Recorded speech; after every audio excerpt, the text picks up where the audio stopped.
Italian ভাষায় আমরা তিনটা দিক লক্ষ্য রাখবো। প্রাথমিকভাবে বর্তমান কাল, যেমন বাংলায় যদি বলি আমি খাই, আমি যাই, আমি দেখি, আমি শিখি, আমি ঘুমাই। আর ইটালিয়ান ভাষায় যেমন ইও মাঞ্জো, ইও লাভোরো, ইও সোনো, ইও পেনসো, ইও কম্প্রো, ইও লাভোরো, ইও গুয়ার্দো, এগুলো হচ্ছে বর্তমান কাল, প্রেজেন্টে ইন্ডিকাটিভো।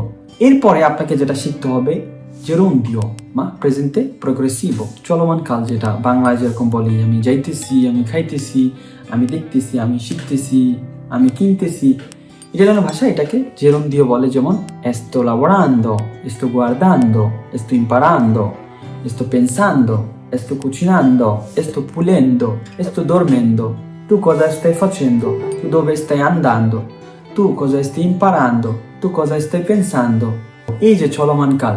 এরপরে আমাদেরকে যেটা শিখতে হবে অতীতকাল। বাংলায় যেরকম আমরা বলি আমি খেয়েছি, আমি দেখেছি, আমি শুনেছি, আমি কিনেছি, আমি লিখেছি, আমি পড়েছি, আমি দিয়েছি, আমি নিয়েছি। ইতালিয়ান ভাষায় যেমন sono andato, আমি গিয়েছি, sono arrivato, আমি এসেছি, ho fatto, আমি করেছি, ho lavorato, আমি কাজ করেছি, ho dormito, আমি ঘুমিয়েছি, ho imparato, আমি শিখেছি। তাহলে mi raccomando, আমি আপনাদেরকে রিকমেন্ড করতেছি বর্তমানকাল, চলমানকাল এবং অতীতকাল সবার আগে শিখবো, আর ভবিষ্যৎকালটা আমরা পরে শিখবো, কারণ ইতালিয়ানরা ভবিষ্যতের ক্ষেত্রে বর্তমানকালেই বেশি ব্যবহার করে থাকে, এটা আপনারা জানেন। সো চারটা কাল বেশি ইম্পর্টেন্ট: বর্তমান, চলমান, অতীত এবং ভবিষ্যৎ। তো তিনটা কাল যদি আগে শিখে ফেলি আমরা আজের আওনা আদুই লেভেলতে, আমাদের জন্য জার্নিটা অনেক সহজ হয়ে যাবে।